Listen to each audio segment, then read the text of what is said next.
La Côte d'Ivoire est le 6e pays en Afrique où le taux de suicide est le plus élevé. Pour lutter contre ce phénomène, la plateforme Tutui a initié une conférence consultation en vue de sensibiliser la population sur la santé mentale. L'objectif de cette journée, la journée Comment allez-vous vraiment, c'est d'abord de déstigmatiser la santé mentale, aussi de libérer la parole, de faire comprendre aux gens que lorsqu'on ne va pas bien, on doit pouvoir en parler sans honte, sans peur. Parce que c'est justement ça la peur. La plupart du temps, les gens ont peur de parler parce qu'ils ne veulent pas être jugés, ils ne veulent pas être stigmatisés. Qu'on ne dise pas « oh, c'est le fou là » par exemple. On a peur même de voir des psychologues.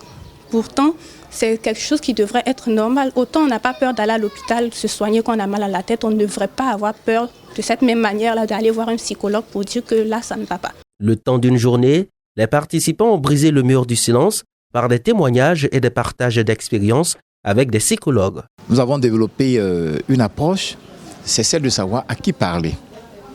Quand est-ce que nous devons parler, pourquoi nous devons parler.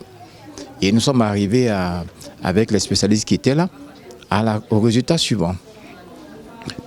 On parle à soi-même essentiellement, avant de parler à quelqu'un d'autre.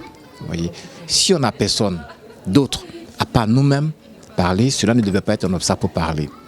Parce que parler, c'est parler à soi-même, c'est chercher soi-même à guérir. L'accompagnement que les autres peuvent nous apporter est essentiel et aide, mais elle n'est pas la décision. Et la décision, c'est nous qui la prenons véritablement. Mais la difficulté que nous avons dans notre société de parler aux autres, c'est le regard. Et nous avons demandé comment affronter ce regard. Mieux vaut prévenir que guérir, c'est le leitmotiv de la plateforme Tutui qui assiste à une 50aine de personnes composées d'hommes et de femmes.